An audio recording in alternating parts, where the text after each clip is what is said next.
crois que ce que tu dis arrive. C'est la parole de Jésus, Marc 11, on la connaît presque tous. Et cette parole a vraiment fait la différence dans ma vie. Il y a eu un avant et un après, quand j'ai réalisé qu'il ne suffisait pas de demander, il ne suffisait pas de parler, et il ne fallait pas simplement répéter, insister, prier, mais que le plus important, c'était la foi. Et la foi dit, quand tu as demandé, quand tu as ordonné, quand tu as parlé à la montagne, crois que ce que tu as dit arrive. Et tu le verras s'accomplir. Alors c'est une condition essentielle que Jésus a donnée. Il a dit qu'il fallait croire. Il a dit qu'il fallait parler à la montagne. Et frères et sœurs, dans ces temps qu'on traverse aujourd'hui, on n'a jamais vu autant de malades sur la terre, on n'a jamais vu autant de catastrophes, on n'a jamais vu autant de souffrances, on n'a jamais vu autant d'ébullitions sur la planète où financièrement, ça ne va pas, l'économie ne va pas, il y a la guerre, les bombardements, l'inflation, les récessions frappent à la porte et les gens sont extrêmement inquiets. Et je ne pense pas que ça va aller de mieux en mieux. Je pense que ça va aller de pire en pire. Mais j'ai une bonne nouvelle.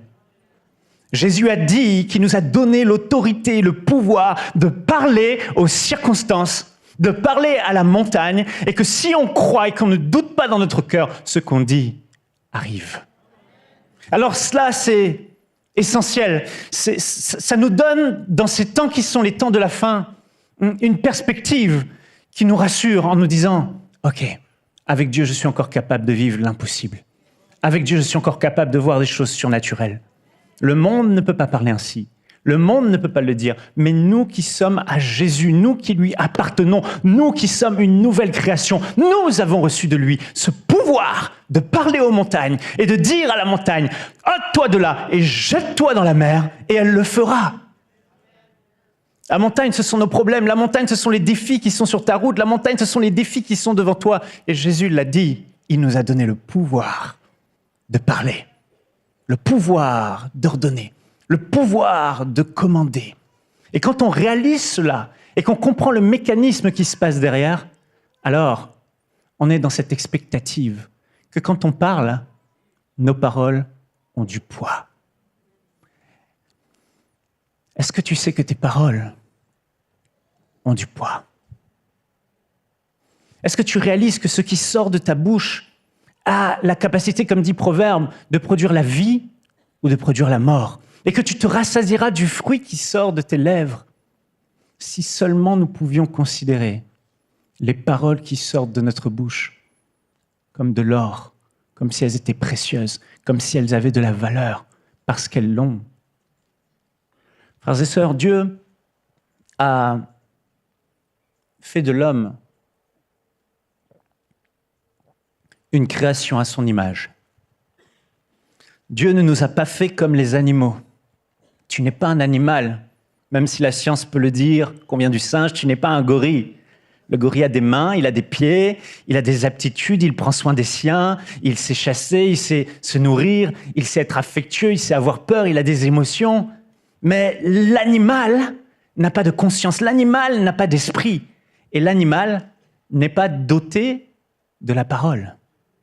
Mais à l'homme, Dieu a donné la capacité de parler, afin que par nos paroles, on puisse être en communion avec lui, en communion avec les uns les autres, mais aussi que par nos paroles, nous puissions accomplir ce qu'il a dit dès le début. Il a créé l'homme, il a donné la terre à l'homme, et il a dit à l'homme que l'homme domine et qu'il règne sur la terre. Et c'est à travers la bouche, à travers les paroles qu'on exerce notre autorité. On a, en tant que création de Dieu, en Jésus-Christ, né de nouveau, été racheté de la chute que Adam et Ève ont eue. Et on a le pouvoir de lier, le pouvoir de délier, le pouvoir de déplacer, le pouvoir d'édifier, le pouvoir de construire, le pouvoir de bâtir, le pouvoir d'arracher, le pouvoir de bénir, le pouvoir de maudire, le pouvoir de parler aux circonstances. C'est ce que tu es. Malheureusement, l'apôtre Paul regardait l'Église et il disait « Je ne cesse de prier pour vous et de fléchir le genou afin que Dieu vous donne par son esprit la sagesse, afin que vous puissiez voir, illuminer les yeux de votre cœur, afin que vous puissiez voir qui vous êtes, ce qui vous appartient, quelle est la glorieuse richesse de l'héritage que nous avons en Christ et le pouvoir infini qu'il nous a donné. L'apôtre Pierre va dire, il nous a rendus participants à sa nature divine.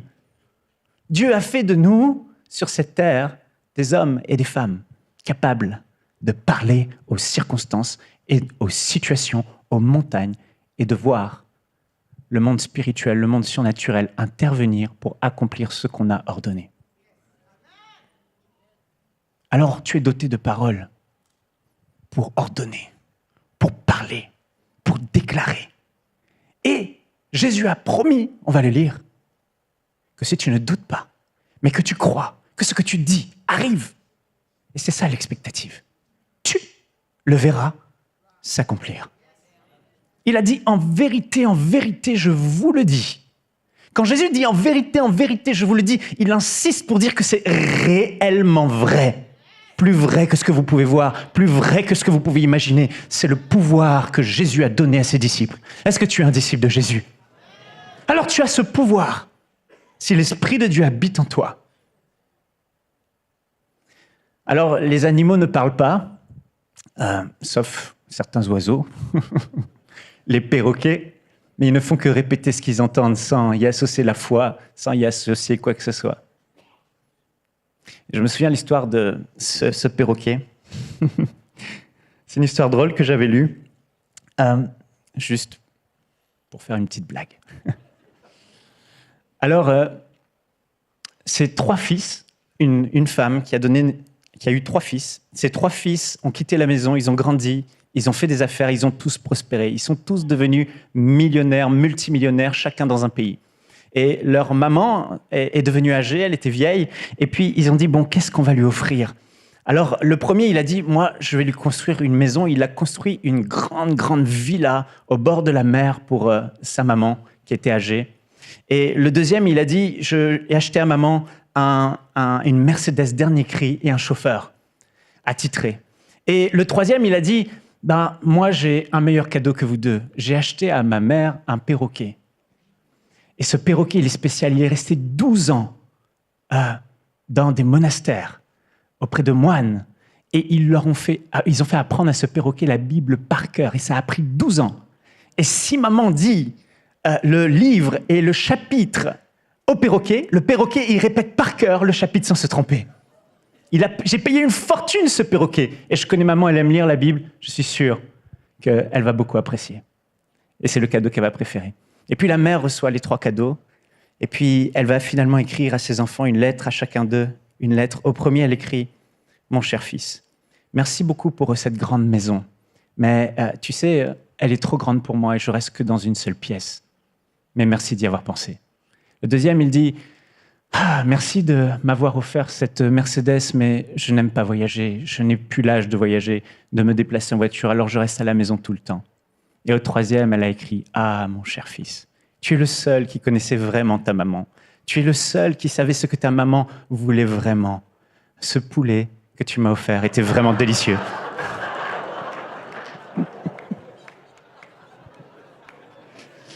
Enfin bref. Bon, passons aux choses sérieuses. Marc, chapitre 11.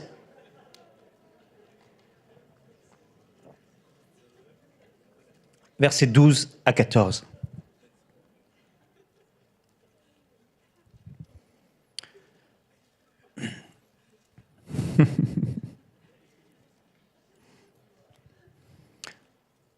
Je reviens sur les paroles. Jésus nous a dit qu'il fallait parler. Et les patriarches, dans les temps bibliques, avaient réellement réalisé l'importance des paroles. Plus tu vas réaliser que ta parole a du poids, a de l'impact, plus cela va aider ta foi. Plus tu vas soigner tes paroles et tes mots qui sortiront de ta bouche, moins tu parleras vainement. Mais quand tu parleras ces paroles de foi, plus tu vas réaliser qu'il va se passer des choses. La parole est précieuse. La parole est le don extraordinaire que Dieu nous a donné. Je pense alors que j'allais lire le passage de Marc 11, je pense à Isaac. Isaac, le père de Jacob, le père d'Ésaü. Il y avait le droit d'aînesse et Isaac devait bénir l'enfant aîné. Jacob, comme à son habitude, a trompé son frère, il l'a usurpé et puis il s'est fait passer pour Ésaü. Et le père, qui voyait plus bien, a cru que c'était Ésaü. Et Isaac a béni Jacob. Et quand Isaac a béni Jacob, Isaac a déclaré la bénédiction sur Jacob, financière, prospérité, domination. Il a tout donné. Il a relâché des paroles de bénédiction qui tiennent en quelques phrases. Et il s'est arrêté. Et il a béni Jacob. Mais voilà que Ésaü rentre de sa chasse. Il a préparé le repas. Il arrive près de son père pour que son père le bénisse. Et il dit, mais je t'ai déjà béni. Non, ce n'était pas toi. Et le père réalise que Jacob l'a trompé, il s'est fait passer pour Ésaü. Et là, Ésaü va pleurer, il va dire, s'il te plaît, bénis-moi, bénis-moi. Et Isaac va dire, mais j'ai déjà relâché la parole. Je l'ai déjà donnée. La parole est précieuse, je ne vais pas la prendre et la relâcher, une parole de bénédiction comme ça à nouveau. Ce qui a été relâché est relâché. Ce qui a été dit est dit. Et Ésaü a supplié son père, s'il te plaît, trouve une autre parole de bénédiction pour moi. Tu es rassié là, et en te débattant, tu arriveras de te retirer du joug de ton frère, et tu prospéreras aussi. Voyez-vous, à l'époque, les paroles avaient du poids. Et il est temps que l'Église de Jésus-Christ, frères et sœurs, on redonne du poids à nos paroles. Qui ne sortent de notre bouche que des paroles de foi, qui ne sortent de notre bouche que des paroles de grâce, qui édifient ceux qui l'entendent, qui ne sortent de notre bouche que des paroles qui vont déplacer des montagnes chargées d'autorité, chargées de foi, chargées de puissance, qui détruisent les œuvres de l'ennemi, qui guérissent les malades. Des paroles de foi. Marc, chapitre 11, verset 12. Le lendemain, après qu'ils furent sortis de Béthanie, Jésus eut faim.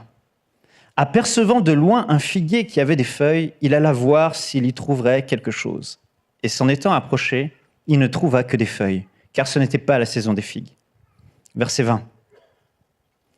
Et donc, le lendemain, le matin, en passant, les disciples virent le figuier séché jusqu'aux racines.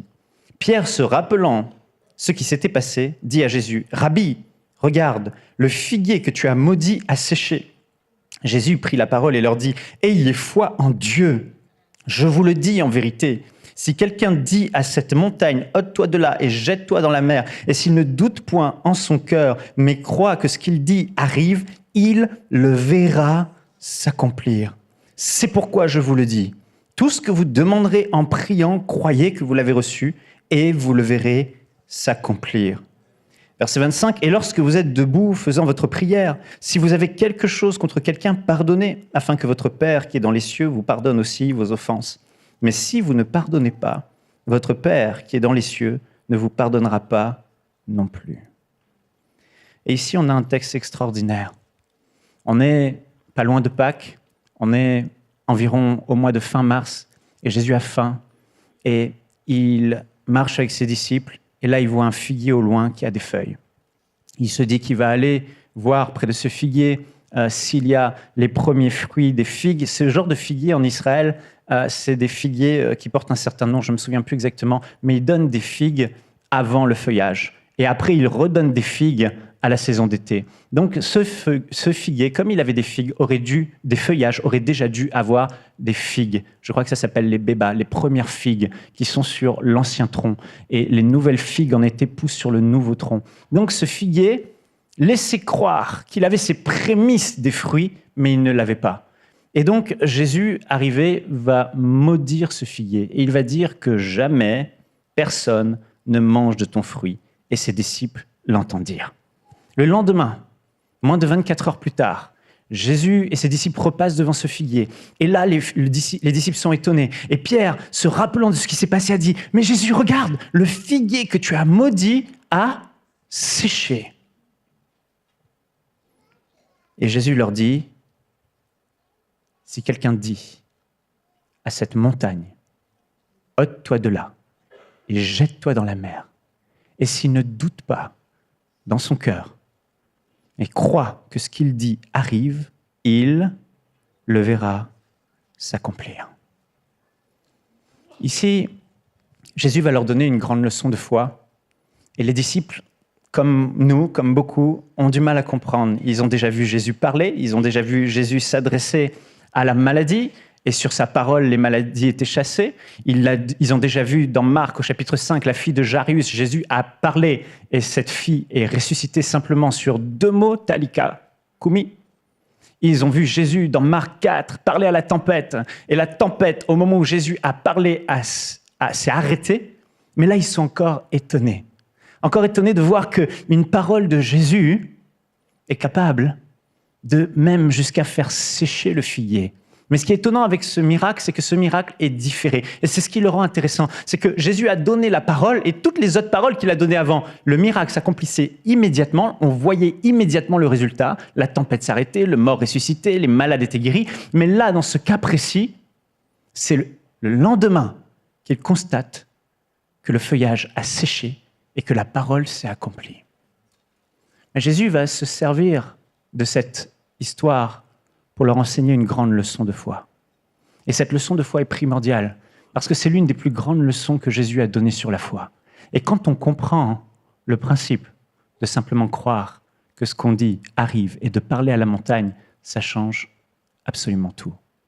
Ce qui est formidable ici, c'est que Jésus va leur dire, mais en fait, réalisez, ce que je viens de faire, ce que je viens de vous montrer, vous aussi, vous pouvez le vivre. Comment ça? On n'a jamais vu un homme parler et sur sa parole, la création obéit, la création se soumet. Ok, toi Jésus, tu peux le faire, mais nous, Jésus est en train de leur dire, mais vous aussi, vous ferez. Et il ne va pas prendre l'exemple d'un figuier, il va prendre l'exemple d'une montagne. Il va prendre un exemple beaucoup plus grand, comme pour dire, ce que vous avez vu, ce n'est rien. Mais ce que vous pouvez vivre si vous croyez et que vous ne doutez pas et que vous osez parler à ces montagnes, aussi grandes soient-elles, elle se jettera à la mer. Quelle que soit la montagne qui sera devant vous, montagne de maladie, montagne de défis financiers, montagne, quel que soit le problème, aussi grande soit-elle, vous avez la puissance au nom de Jésus d'aplanir ces montagnes. Et Jésus ici est en train de leur parler du pouvoir de la nouvelle création. Vous savez, Adam avait ce pouvoir de parler à la création et la création obéissait. Mais Adam a perdu ce pouvoir. Adam, qui était en parfaite relation, en parfaite communion avec Dieu, parlait, dominait, régnait sur la terre. Mais voilà que, à cause de la chute, le diable a usurpé son pouvoir. Adam a perdu sa connexion avec Dieu et le diable s'est mis à régner sur la terre et à dominer sur la terre. Mais voilà une bonne nouvelle. Le nouvel Adam est venu sur la terre. Le nouvel homme. Dieu lui-même fait homme pour nous montrer le chemin, pour te montrer le chemin de la nouvelle création. Mon frère, ma sœur, j'ai une question pour toi aujourd'hui. Qui dis-tu que tu es? Est-ce que tu es juste un chrétien pardonné? Est-ce que tu es juste un chrétien qui est en route vers le ciel et dont Jésus a lavé les péchés par son sang? Est-ce que c'est ça ce que tu es? La nouvelle création est celle à qui Jésus a redonné tout ce que Adam avait perdu dans le jardin. La nouvelle création a retrouvé le pouvoir sur les démons, sur les serpents, sur les scorpions et sur toute la puissance de l'ennemi. La nouvelle création a retrouvé le pouvoir en Jésus-Christ pour parler à la création, pour parler aux circonstances, pour parler aux montagnes qui sont devant toi. Ça veut dire que ce n'est pas normal que si on a une montagne en face de nous, et je ne sais pas quelle est la situation que tu traverses aujourd'hui, mais Jésus est en train de dire, tu as le pouvoir de la faire dégager, cette montagne. Tu as le pouvoir et l'autorité en tant que nouvelle création. Tu participes à la nature de Dieu, et tel que Jésus opérait, tu peux aussi l'opérer. D'ailleurs, les disciples l'ont vite compris. C'est ce que Jésus a dit à Pierre. Aux disciples à ce moment-là. Et il a aussi dit dans Jean au chapitre 14, la même chose. Celui qui croira fera des œuvres que je fais, et il en fera des plus grandes encore. Je vous le dis en vérité, tout ce que vous demanderez, c'est le même mot qu'ici, aïthéo, tout ce que vous ordonnerez, tout ce que vous commanderez, je le ferai. Ici, Jésus va dire quelque chose d'extraordinaire. Il va dire, ayez foi en Dieu. Lorsque les disciples étaient étonnés, Jésus va leur dire, mais c'est juste parce que j'ai foi en Dieu. Jésus-Christ est le Fils de Dieu. Mais lorsque Jésus est venu homme, il est venu comme le nouvel Adam. Il est venu dans une condition humaine qui le limitait. Il n'était pas le Jésus glorifié dans toute sa gloire. Il était le Jésus qui montre ce à quoi nous, on peut ressembler.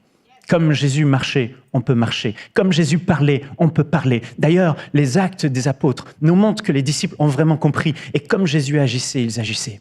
Pierre va utiliser sa parole. Et en une parole, Ananias et Saphira vont expirer à cause du péché qu'ils ont commis devant le Saint-Esprit. Pierre va utiliser sa parole et en une parole, Tabitha, Dorcas va ressusciter. Pierre va arriver devant ce paralytique, devant la porte la belle, et il va dire « Je n'ai ni or ni argent, mais au nom de Jésus-Christ de Nazareth, lève-toi et marche !» Il va parler aux montagnes, il va parler aux circonstances, et les circonstances vont obéir parce qu'il croyait en Dieu, il avait foi en Dieu. Jésus va dire « Je ne fais rien par moi-même ». Jésus, sur cette terre, était dépendant totalement de son Père. Mais la Bible dit que son Père vivait en lui. Le Père était en lui, le Père demeure en moi. Et les œuvres que vous voyez, ce ne sont pas mes œuvres, c'est le Père qui accomplit ses œuvres par son esprit à travers moi. Mais il dit encore une fois dans Jean, chapitre 14, « J'ai une bonne nouvelle, je m'en vais. Celui qui croira fera les œuvres que je fais, il fera encore de plus grandes. Pourquoi ? Parce que je m'en vais vers mon Père. Et quand Jésus va ressusciter des morts, il va aller au ciel. Le Père va lui donner le Saint-Esprit. Et Jésus va répandre le Saint-Esprit. Et qu'est-ce qu'il va faire ? Il va venir habiter en nous. Alléluia. Et Paul dit, Christ en moi, l'espérance de la gloire. De la même manière que Christ marchait avec le Père, le Saint-Esprit en lui, et que le Père se mouvait par l'Esprit en Christ. De la même manière, Jésus-Christ se meut en nous lorsque nous marchons et nous pouvons opérer aussi. Et Jésus a dit, tout ce que vous demanderez, tout ce que vous ordonnerez, tout ce que vous commanderez, je le ferai. Dites-moi, est-ce que Jésus ment ? Alors le problème, il n'est pas du côté de Jésus. Imaginez notre Église, grandie dans la foi, et toutes les montagnes, quand on les parle, toutes les situations, toutes les œuvres de l'ennemi, tous les blocages, tout ce qui est impossible devient possible parce qu'on croit en cette parole de Marc au chapitre 11. Parce qu'on apprend à ne plus marcher par la vue, mais on marche par la foi. Imaginez ce qu'on peut vivre. Et c'est le pouvoir que Jésus nous a donné. Cette histoire, ce passage, nous apprend une chose fondamentale. Jésus va dire qu'il faut parler à la montagne. Combien de fois les montagnes restent devant nous ? Et peut-être que c'est ton cas aujourd'hui, cette montagne, cette épreuve, cette difficulté que tu traverses depuis des mois, des années, est toujours là devant toi. Peut-être simplement parce que tu n'as pas parlé à la montagne, mais tu as parlé à Dieu de la montagne, parce que tu as demandé à Dieu de déplacer la montagne. Mais Dieu, il te regarde au ciel et il dit « Mais je t'ai donné le pouvoir de le faire. Je t'ai donné l'autorité de le faire. Mes anges, mon esprit n'attendent qu'une seule chose, c'est que toi, tu dises, toi, tu parles. Et quand tu commenceras à prendre ton autorité que tu as, que je t'ai déléguée, l'autorité qui est la tienne au nom de Jésus, et que tu commenceras à opérer comme la nouvelle création, croyant que tu n'es pas un moins que rien, croyant que tu n'es pas un simple petit chrétien, mais réalisant que Christ vit en toi, et qu'en son nom, tu as autorité et le pouvoir de déplacer les montagnes. À ce moment-là, tu parleras à la montagne, et tu commenceras à voir ce problème qui est là partir. Mais si seulement tu changeais la méthode. Jésus priait dans le secret le Père, il intercédait dans le secret, il se confiait dans le Père. Mais quand Jésus était face à une montagne, Jésus ne disait pas « Père, s'il te plaît, déplace cette montagne ». Il priait en amont, si bien qu'il a dit face à Lazare et à la résurrection de Lazare, il a dit « Père, je dis ces choses et je prie pour qu'eux sachent que c'est toi qui le fais et que c'est toi qui m'as envoyé. Mais je sais que tu m'as déjà exaucé, je sais que tu m'exauces toujours parce que tu es avec moi. » Et il va dire « Lazare, sors !» Tempête, tais-toi, silence ! Et ce qu'il disait, la création tout entière obéissait, parce que le Père prenait chaque parole de Jésus et les accomplissait par la puissance de son esprit et de ses anges. De la même manière, chaque fois que tu déclares, chaque fois que tu te tiens face à une situation, pas en disant « je ne sais pas si Dieu va m'écouter, je ne sais pas si j'ai le droit de le faire ». Non ! J'ai reçu le pouvoir, il m'a donné le pouvoir. En son nom, je peux le faire. Et que tu parles à la montagne. à ce moment-là, tu commenceras à vivre, si tu ne doutes pas en ton cœur, mais crois que ce que tu dis arrive, le surnaturel se passer. La prière de foi dont parle Jésus ici se fait une fois. Et c'est ça qui est particulier. Si tu crois que tu as déjà reçu, si tu crois que ça arrive, tu ne vas pas te demander, demander et demander encore, et ordonner, et ordonner, et ordonner encore. Ça veut dire que si nous demandons encore, nous ordonnons toujours la même chose à la même montagne, tout le temps, et depuis des années, et depuis des mois, c'est que quelque chose ne va pas. Et si nous demandons au Père de le faire, et au Père de le faire, et au Père de le faire, et qu'il ne le fait pas, c'est que quelque chose ne va pas. Et ce quelque chose, Jésus l'a dit, c'est notre incrédulité. On doit ne plus douter. Quand on lâche la parole, on envoie la bombe, elle ne reviendra pas sans avoir accompli ce pourquoi elle a été envoyée. Pourquoi ? Parce que ma garantie, c'est ce que Jésus a dit. Pas ce que mes yeux voient, pas la grandeur et la hauteur de la montagne, mais à la limite, comme Jésus, je maudis le figuier, je parle à la montagne et je me retourne. Et je sais que c'est fait. C'est fait. C'est fait. C'est comme un colis à la poste. Quand on va à la poste, on dépose un colis, on a la garantie que ce colis va arriver à destination. On ne les appelle pas tous les jours pour dire « Excusez-moi, est-ce que mon colis est bien arrivé ? Excusez-moi, est-ce que le colis est parti ? Excusez-moi » et vous revenez tous les jours. Non, vous croyez. La foi croit. C'est vrai qu'il y a des moments où Jésus nous a appris à enseigner sous la direction de l'Esprit. Il faut insister dans la prière comme la veuve et le juge inique. Mais écoutez, quand on jeûne, on prie. Et que ça, la montagne est toujours là. Quand on prie, on demande. La montagne est toujours là. À un moment donné, il faut questionner notre foi. Parce que Jésus n'a pas menti. Quelle est cette montagne devant toi qui doit être aplanie ? Alors commençons à croire, frères et sœurs. Commençons à parler. Commençons à être vraiment comme la nouvelle création au Père, à dire à cette montagne ce que Jésus a dit.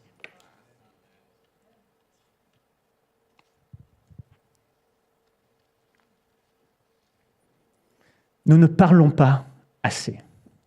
Tu ne parles pas assez. Tu parles beaucoup à Dieu, mais tu ne parles pas assez à la montagne. Il est temps que cette montagne soit aplanie. Il est temps que tu aies ta victoire. Parce que depuis 2000 ans, tout a été accompli à la croix de Golgotha. La création attend avec un ardent désir la révélation des fils et des filles de Dieu. Si tu es enfant de Dieu, si tu es fille de Dieu, tu as ce pouvoir, tu as cette autorité. Amenez-le, s'il vous plaît. Tu as ce pouvoir et cette autorité. Franck, tu peux y aller. Ça, ce sont des mauvais esprits. Alléluia, est-ce qu'on peut acclamer Dieu ? C'est la preuve que le royaume des ténèbres n'aime pas et réagit à ce message parce que tu n'as pas encore réalisé qui tu es. Nous devons réaliser le pouvoir, la force, l'autorité que nous avons en Jésus-Christ. Ce n'est pas nous qui faisons, nous parlons, mais c'est Dieu qui, sur nos paroles, lui agit derrière. C'est l'Esprit de Dieu qui accomplit. Alors, je vais me confier et vous raconter quelque chose que j'ai vécu. Bon, allez, je suis courageux. Moi, je fais comme Joyce Meyer. Depuis le jour où j'ai vu Joyce Meyer qui dit que tout ce qu'elle a vécu, ça m'a aidé, je me dis, bon, je vais dire, tout ce que j'ai vécu, ça va aider les gens. Tant pis, j'ai pas de filtre. J'avais, il y a quelques mois, un kyste gros comme ça, sous mes aisselles. Ça me gênait. Tout le temps, j'étais en train de le toucher. Tout le temps, quand je faisais ça, ça me grattait, ça brûlait, ça me gênait. Je suis allé voir le médecin, ça a pris un certain temps le rendez-vous. J'avais demandé à Dieu, Seigneur, guéris-moi. J'avais prié, j'avais dit au kyste de partir. Mais voilà, il est resté. Et j'avais un autre problème. Un problème qui dure depuis des années. J'ai eu une phase très intense d'hémorroïdes. Et suite à cette phase d'hémorroïdes, j'avais quelque chose qui était resté et qui était massif. Et c'était là depuis des années. Des fois, ça me gênait. Et à un moment donné, c'était il y a environ 2 mois, je repensais à la parole de Dieu. Je repensais à Marc 11. Et c'est quand j'ai vu le mois de l'expectative, je vais dire, je vais prêcher là-dessus. J'ai eu des victoires. Mais je me suis dit, là, le médecin a dit, le kyste, il doit rester, on ne va pas l'enlever. Et cette chose-là, elle ne part pas depuis des années. J'ai dit, c'est pas possible. Il faut que ça parte au nom de Jésus. Jésus, soit il dit la vérité, soit il ne dit pas la vérité. Je sais qu'il dit la vérité. Donc ça veut dire que quelque part, moi, quand j'ordonne à ce kyste de disparaître sous mon bras, c'est que je doute, parce que je continue à le voir sous mon bras. Quand j'ordonne à cette chose qui est là depuis des années de partir, elle ne part pas. C'est parce que quelque part, je doute. Frères et sœurs, j'ai pris la Bible dans la salle de bain. J'ai dit, Jésus-Christ, tu ne mens pas. Je dois vivre Marc 11, même pour mes petits défis. Et j'ai dit, au nom de Jésus-Christ de Nazareth, je ne prierai pas 2 fois ni 3 fois. Montagne, kyste, je te commande au nom de Jésus. Tu sors et tu disparais de mon bras. Toutes les fois avant où je priais, je regardais après. C'est encore là, ok, c'est encore là.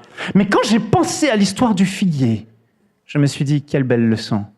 Et si nos exaucements étaient freinés parce que, comme Pierre, on commençait à marcher sur l'eau, le surnaturel était déjà embarqué, mais notre doute commençait à refermer la porte et on commençait à s'enfoncer. Et si le surnaturel était proportionnel à notre assurance, si le surnaturel était proportionnel à la force de notre foi, on voit que Pierre n'est pas coulé directement, il s'enfonçait dans l'eau. Jésus n'a pas changé d'avis. Parce que pourquoi ? Parce qu'il a commencé à douter. Et si ce que je vois me fait douter ? Et si c'était simplement parce que quelques minutes après, ce kyste était encore là que je doutais ? Michael, t'en es encore là ? Non ! Arrête de regarder ça, arrête de fonctionner avec tes 5 sens. Fonctionne avec ton 6e sens, la foi, qui ne s'appuie pas sur ce qu'il voit, sur ce qu'il entend, mais qui s'appuie sur ce que Dieu a dit dans sa parole. J'ai dit, au nom de Jésus, je prierai une dernière fois pour ce kyste et tu vas partir, tu n'as pas d'autre choix parce que Dieu n'a pas menti. C'est fait au nom de Jésus, c'est fini. Et j'ai dit, toi aussi, qui es là depuis des années, tu vas partir. Je n'exagère pas. Dans les jours qui ont suivi, je crois 2 jours à peine, comme le figuier, le Saint-Esprit a frappé ce kyste à la racine. Je l'ai vu dégonfler de 80%. Quand j'ai vu qu'il a dégonflé de 80% juste après avoir ordonné et avoir cru et être parti, simplement parce que je savais que c'était fait, j'ai loué Dieu. J'ai dit, chérie, c'est bon, c'est fait. Le lendemain, il n'était plus là. Mais pire, je suis allé sous ma douche et j'ai voulu palper ce truc.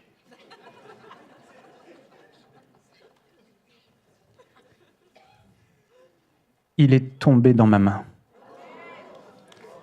Sans cicatrice, pas de sang, rien. Il est tombé dans ma main. Je suis allé voir ma femme, j'ai dit, c'est un miracle. C'est un miracle. J'étais ému.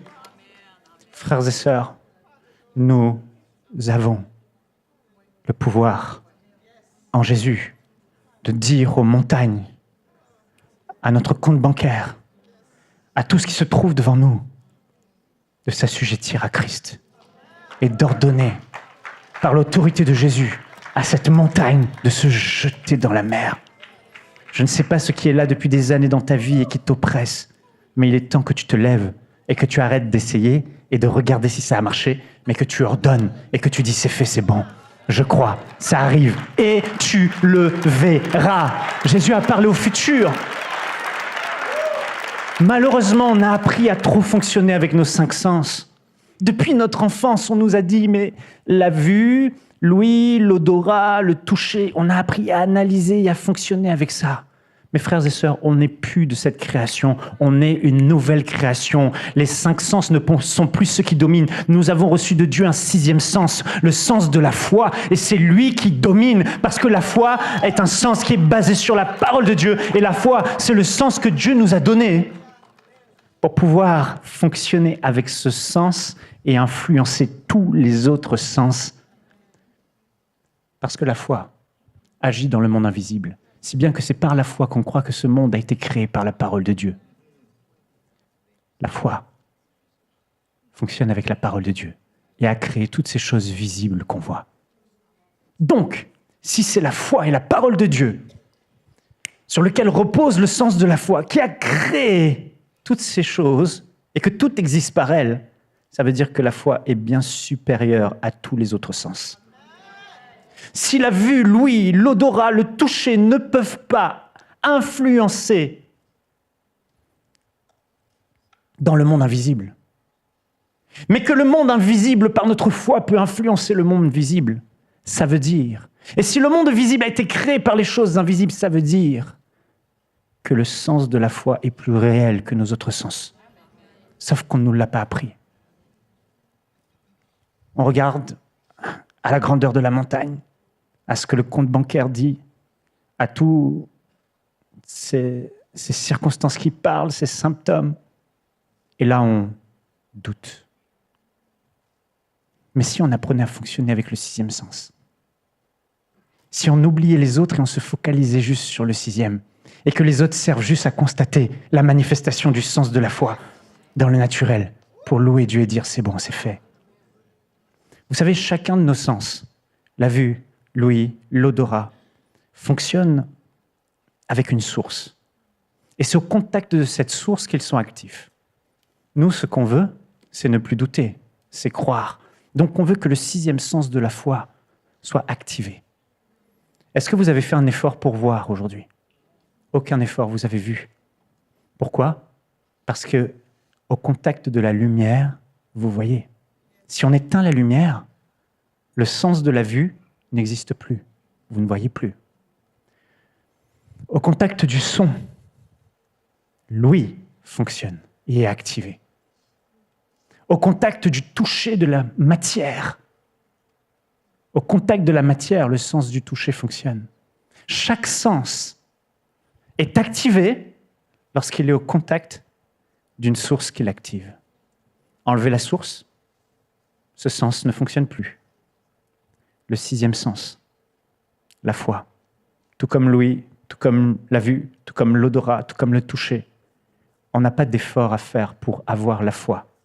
Mais par contre, comme la vue ne verra rien si on est dans le noir, l'oreille n'entendra rien s'il n'y a pas de son, le toucher ne ressentira rien s'il n'y a pas de matière, de même, la foi ne sera pas active si elle n'est pas au contact de la source qui l'active. La Bible dit dans Romains au chapitre 10, verset 12, « Or, la foi vient de ce que l'on entend, et ce que l'on entend vient de la parole de Dieu. » Frères et sœurs, tout manque de foi vient d'une seule raison. Nous n'avons pas assez été au contact avec la parole de Dieu et médité la parole de Dieu pour qu'un réma nous soit communiqué. Parce qu'à ce moment-là, quand on est dans la parole de Dieu, au contact de la parole de Dieu, la foi est simplement activée. C'est la parole qui active la foi. C'est cette parole qui, en nous, active la foi. La foi a été activée pour ce qui, c'est cette autre chose, à cause de la parole de Christ. La garantie pour le sixième sens sur lequel je vais m'appuyer, c'est la parole de Dieu, les promesses de Dieu et ce qu'il a dit. Alors on doit apprendre à fonctionner avec ce sixième sens qu'est la foi. Sur quoi je m'appuie pour savoir si ce que je dis aura son effet?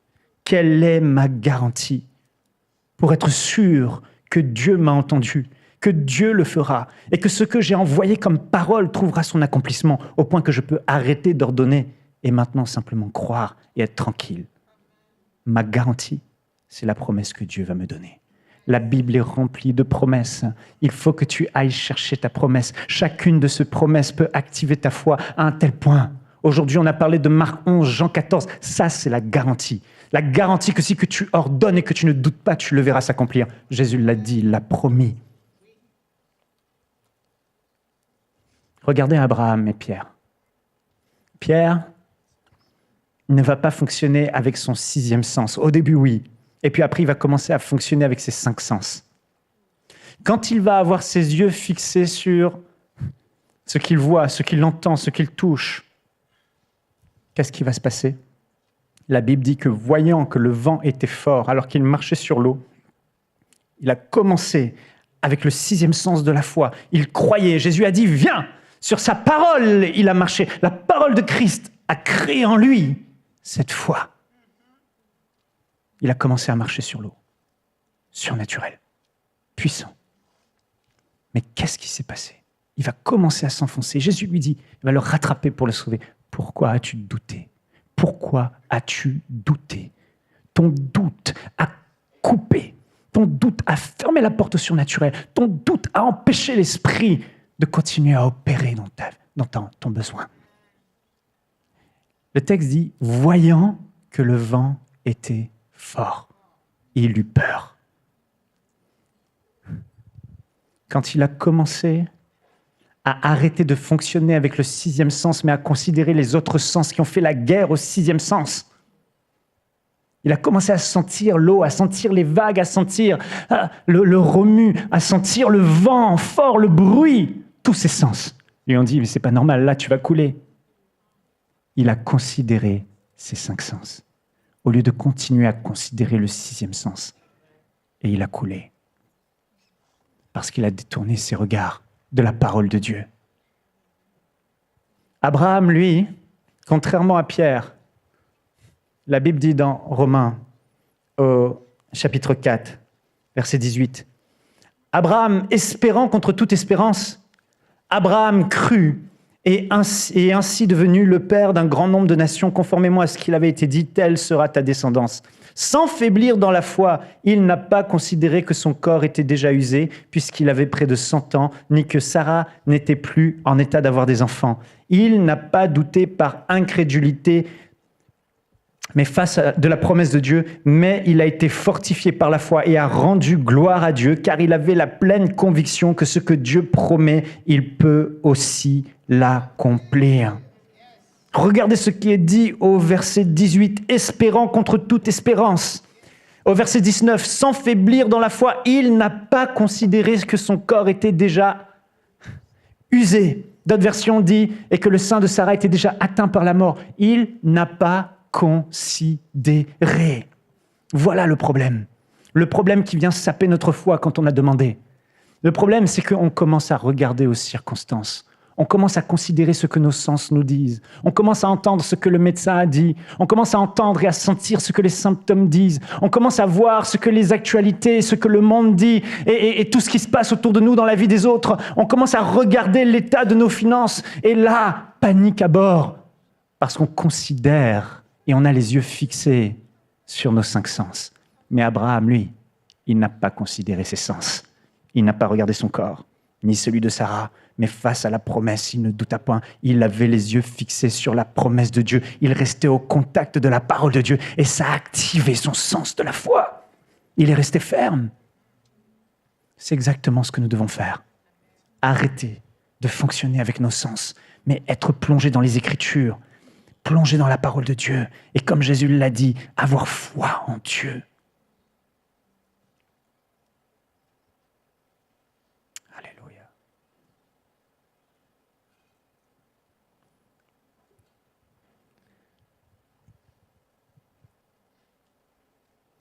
Vous savez, notre âme choisit ce sur quoi elle va fixer ses yeux.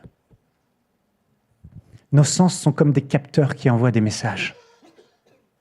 Les circonstances, les sens, l'ouïe, la vue, l'odorat et toutes ces choses envoient, le toucher, envoient un message à l'âme. Ah, c'est chaud, c'est compliqué. Là, dans le naturel, ça passe pas. Là, tu vas avoir des problèmes. Là, tu vas demeurer ainsi. Là, on peut plus rien pour toi. Mais le 6e sens, celui de la foi, va te rappeler ce que Jésus a dit et la parole de Dieu par le Saint-Esprit. Quand tu es face à une situation de maladie, les symptômes vont te parler, mais ton 6e sens va murmurer en toi. Par les meurtrissures de Jésus, tu as été guéri. Ce sont tes souffrances que Jésus a portées, alors tu n'as pu à les porter. Mais ton âme, au milieu de tout ça, qu'est-ce qu'elle écoute? Est-ce qu'elle écoute? Non, mais là, ça fait mal. Non, mais là, c'est dangereux. Non, mais là, tu devrais t'inquiéter pour ta santé. Non, mais là, qu'est-ce que tu vas devenir? Ou, par les meurtrissures de Jésus, j'ai été guéri. Tu as été guéri. Et l'âme au milieu, elle est tiraillée. Nous devons la dompter et lui dire, oh mon âme, maintenant tu vas écouter ce que dit la parole de Dieu et tu vas écouter la foi qui est activée dans ton cœur. Il ne faut pas considérer ce que les sens nous disent quand les sens vont à l'opposé de ce que la parole de Dieu dit. Ton âme doit suivre la foi. Ton âme doit se soumettre à ce que la foi dit en toi.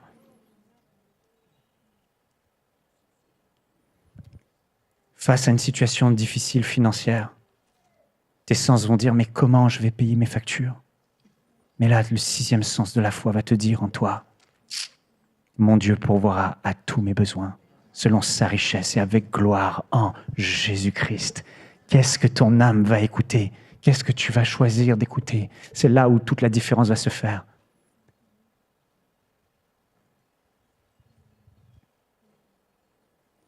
Et frères et sœurs, c'est lorsque tu vas être au contact des Écritures, lorsque tu vas être plongé dans la parole, c'est là que tu vas réaliser combien Dieu est grand, combien Dieu est puissant. Le Dieu de Méshach, Shadrach, Abednego, le Dieu de la fournaise ardente. Et quand tu lis cette histoire, quand tu lis ce passage, à l'intérieur de toi, ton sixième sens est activé. Et tu entends ce murmure qui dit « Notre Dieu est capable ». Tu entends la même phrase qu'ils ont dit de Dieu en toi, et tu te dis « Mais si Dieu l'a fait pour eux, il peut le faire pour moi. Je ne craindrai pas la fournaise ardente ». Quand tu vois comment Jacob s'est retrouvé dans une situation difficile et que ses fils ont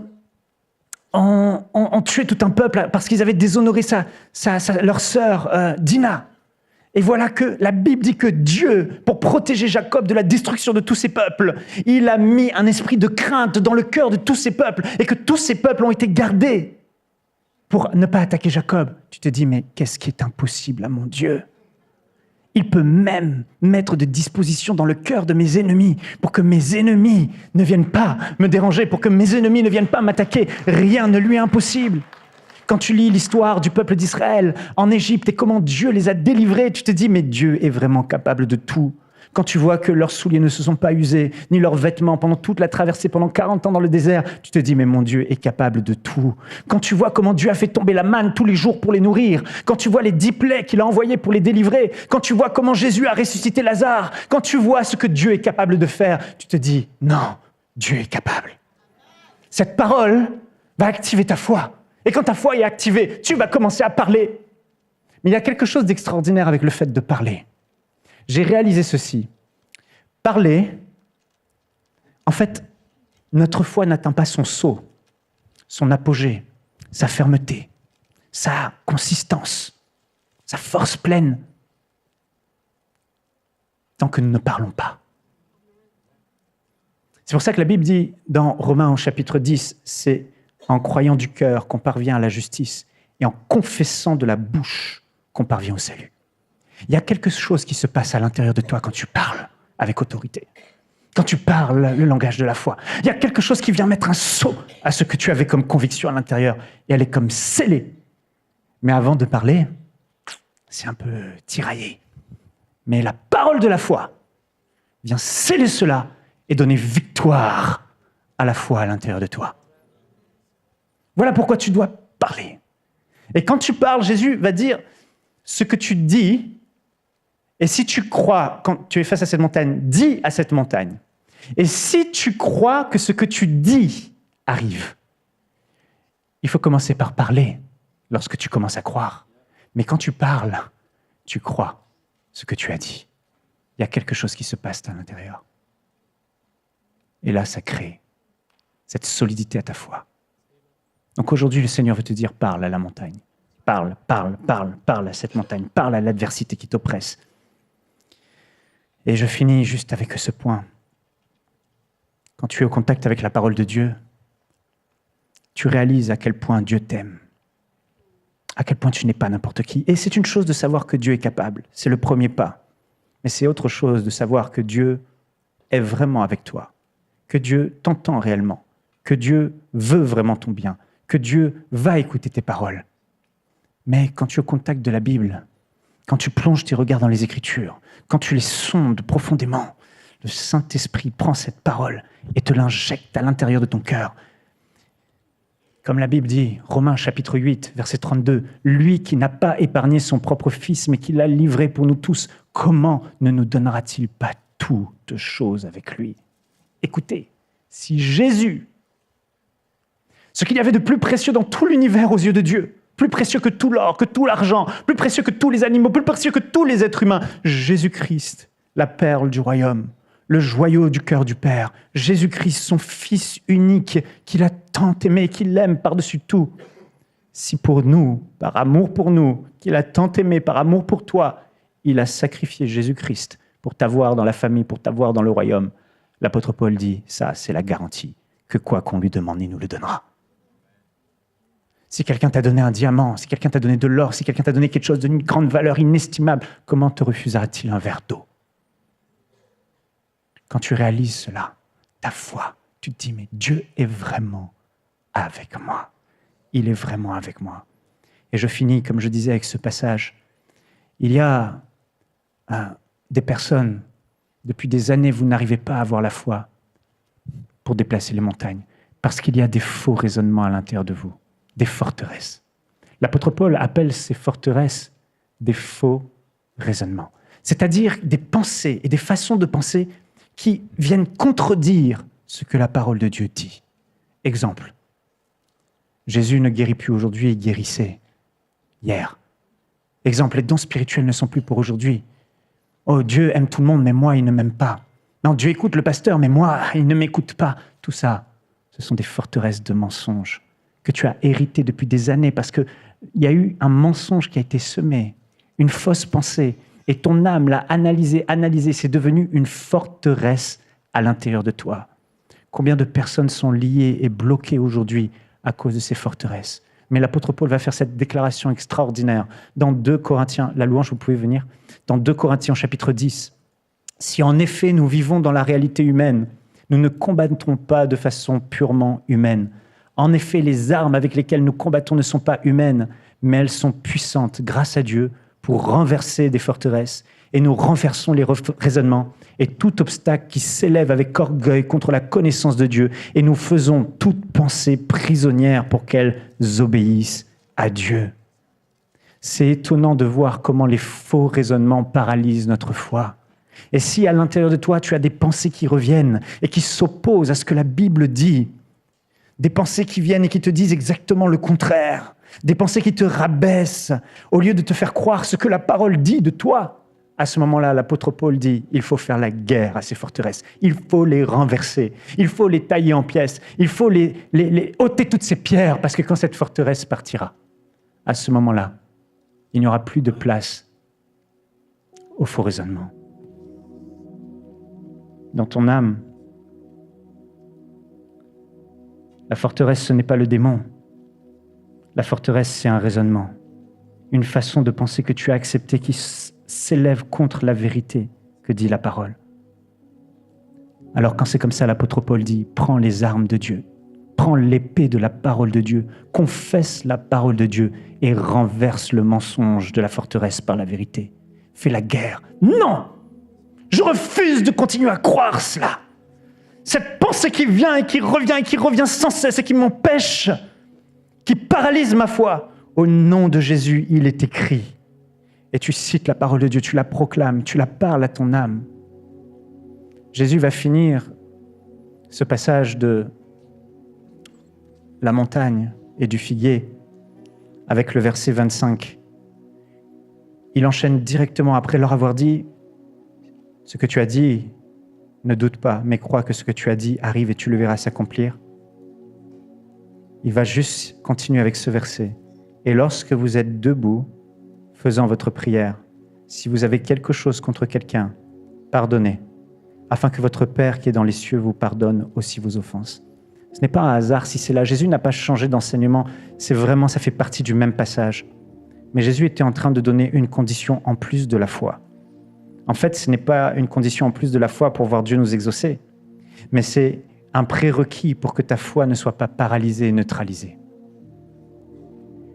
La dureté de ton cœur, ce n'est pas un simple défaut de caractère. La dureté d'un cœur, c'est le terrain exact où la foi meurt. Si dans notre cœur nous avons de l'amertume, si dans notre cœur nous avons le manque de pardon, lorsqu'on va se tenir face à la montagne et que tu vas dire, avoir la foi et parler avec foi face à cette montagne, pour dire « ôte-toi de là, jette-toi à la mer au nom de Jésus », comment pourras-tu être dans l'assurance si ton cœur te condamne? L'apôtre Jean dit, si notre cœur ne nous condamne pas, nous avons de l'assurance devant Dieu. Certaines personnes, vous ne pouvez pas être dans la foi véritable. Simplement, Jésus dit, vous ne pouvez pas être dans l'assurance, parce qu'à l'intérieur de vous, il y a un court-circuit. À l'intérieur de vous, vous n'êtes pas en phase avec la parole de Dieu. À l'intérieur de vous, alors qu'il a été dit de pardonner, vous gardez la rancune et l'amertume.